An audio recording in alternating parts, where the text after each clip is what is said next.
তো গাইজ আজকে আমি আয়া পড়ছি মাসির বাড়িতে কৈলাসহরে।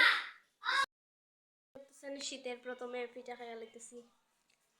তো এক্ষণে আপনারা দেখতে পারতেছেন আমি রেডি টেডি হইয়া গেছি এক জায়গায় যাওয়ার লেগা। কই যাইমু এটা আপনারা দেখতেই পাইবার।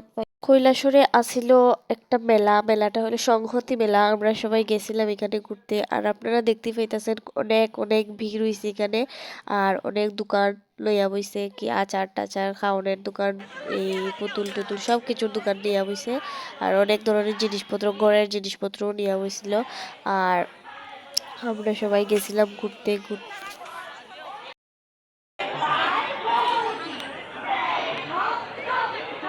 তারপরে দিয়ে একটু সময় ঘোরাঘুরি করে আমরা গেছিলাম গিয়ে প্রোগ্রামে। এখানে এখানে অনেক ছোট ছোট বাচ্চারা প্রোগ্রাম করতেছে আর বড়রাও করতেছে।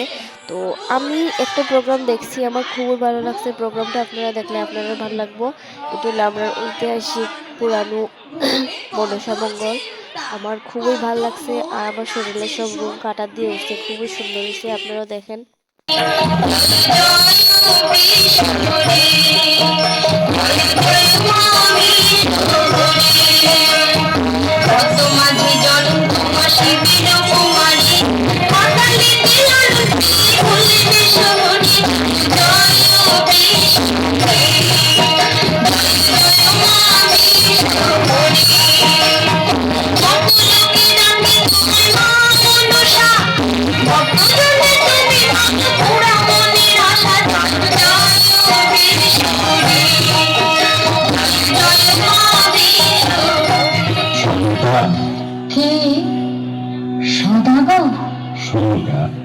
ওটা কি?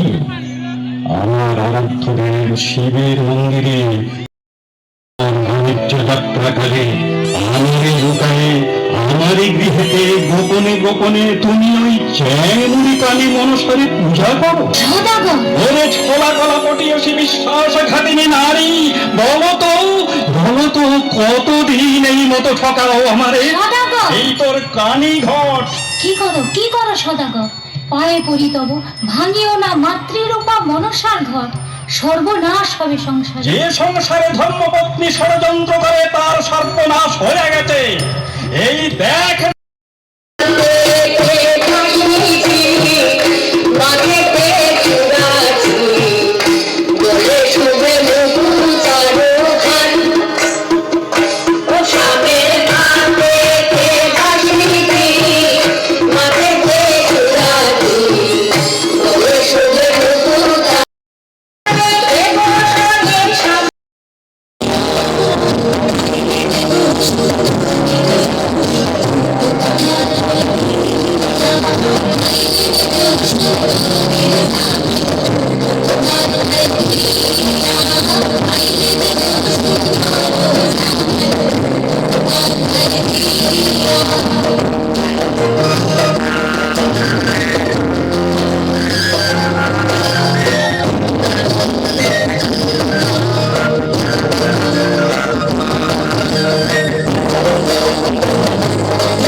আমরা বাড়িতে আই পড়ছি, কিচ্ছু কিনছিও না খাইছিও না, কারণ কি একজনকে নিয়ে গেছিলাম, তারে দোকানে নিয়ে গেলে সব কিছু কিনা দিতে লাগে।